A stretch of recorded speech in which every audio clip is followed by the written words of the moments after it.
This is the Lesbian Historic Motif Podcast, brought to you by Heather Rose Jones. The show looks at lesbian and sapphic themes in history and literature, and historical fiction with queer female characters, including fantastic versions of the past. We present research, interviews, news of the field, book listings, and original historical fiction for your enjoyment. For even more historic research, check out our blog.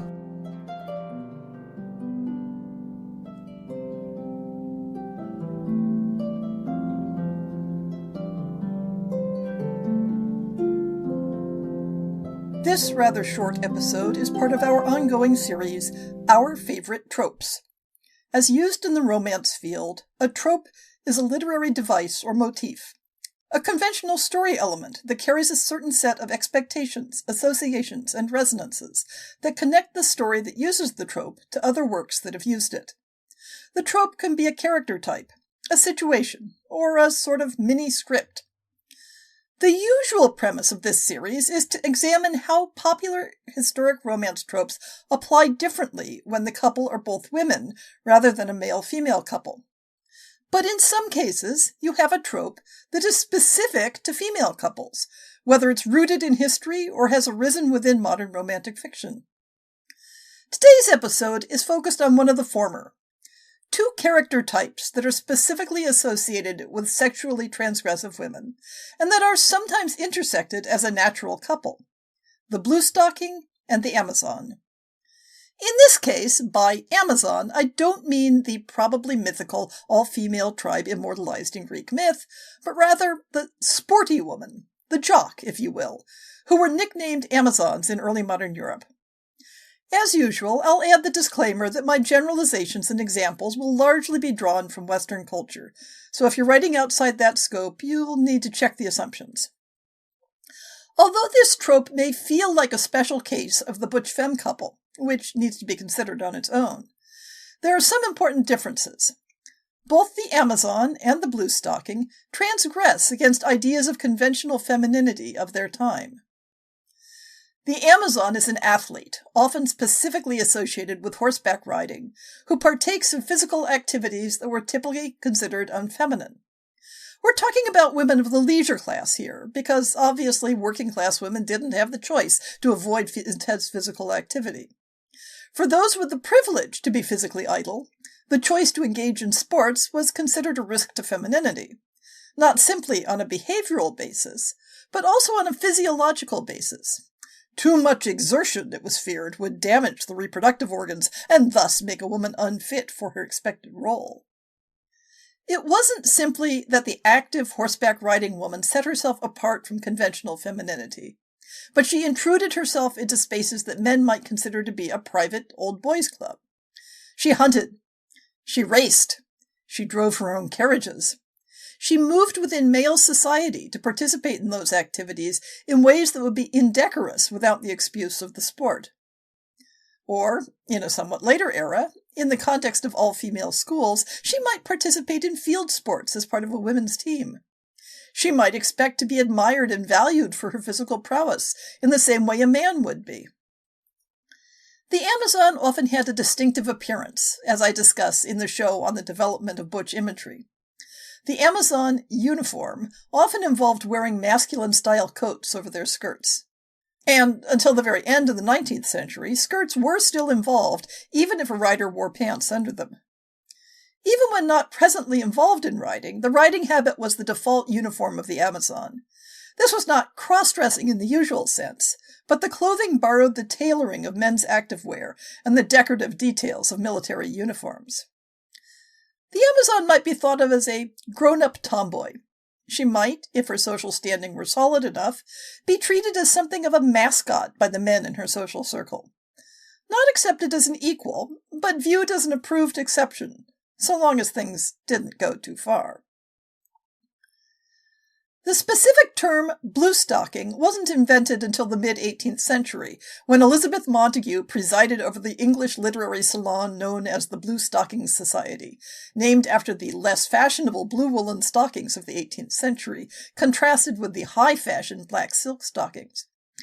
But women as intellectuals had been challenging gender stereotypes for much longer. As I discussed in the episode on various waves of feminist sentiment across the centuries, women who pursued learning, philosophy, and science were considered to be infringing on masculine territory, and, just as with physical pursuits, might be felt to be endangering their mental and reproductive health.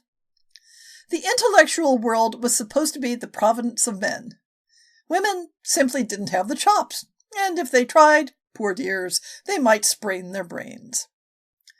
The answer women found was to create social circles where they set the rules and the agenda. Within those circles, they could thrive and support each other. But creating a group identity also attracts group stereotypes. And in various ages, the image of the intellectual woman became associated with certain characteristics and labels. A common theme was that if women devoted their time and energy to learning, they must necessarily be neglecting the pursuit of beauty and fashion. So whether it was the Precieuses of the 17th century, the French salon movement, the English Bluestockings, or the late 19th century New Women, such women were accused of being frumpy and unfashionable, or dull and pedantic, or frigid and undesirable. It was difficult for a woman to devote herself to learning if she married, so female intellectuals became synonymous with spinsters. But now, let's introduce our two characters to each other, the sporty, freewheeling Amazon and the brilliant, ink-stained Bluestocking, the jock and the nerd in an earlier age. They both stand slightly outside conventional society. They both reject the norms of femininity of their time. And they both long to find someone who accepts and appreciates them for who they are and the things they love, even if they both love different things. And perhaps more relevant, they are both considered to have poor chances on the marriage market. What more natural pairing than to bring them together? The Bluestocking will admire the Amazon's energy and boldness. The Amazon will be in awe of the Bluestocking's wit and conversation.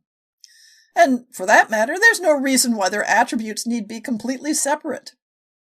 If you introduce them to an environment such as a women's college, it might be natural for both women to embrace both their physical and intellectual aspirations. In the context of these character types, I've regularly trotted out the example of Charlotte Lennox's 1790 novel Euphemia, with the not entirely sympathetic depiction of what is clearly a romantic couple, the Amazonian Miss Sandford and the Bluestocking Lady Cornelia. Once you strip away the novel's misogyny, we see Miss Sandford in her military-style riding habit, riding to the hunt fearlessly and declaring her firm intention never to marry. And her close companion, the learned and scientific Lady Cornelia, who refuses to be embarrassed by the depth of her learning. I confess that I'm excessively fond of the Amazon Bluestocking pairing myself, as readers might guess from the characters of Barbara and Margaret in my Alpenia series. It's a way of setting up a romantic couple who are misaligned with the conventional expectations for a woman's life, but in a way that draws on archetypes that are solidly grounded in the culture of their times. Introduce them to each other and watch the sparks fly.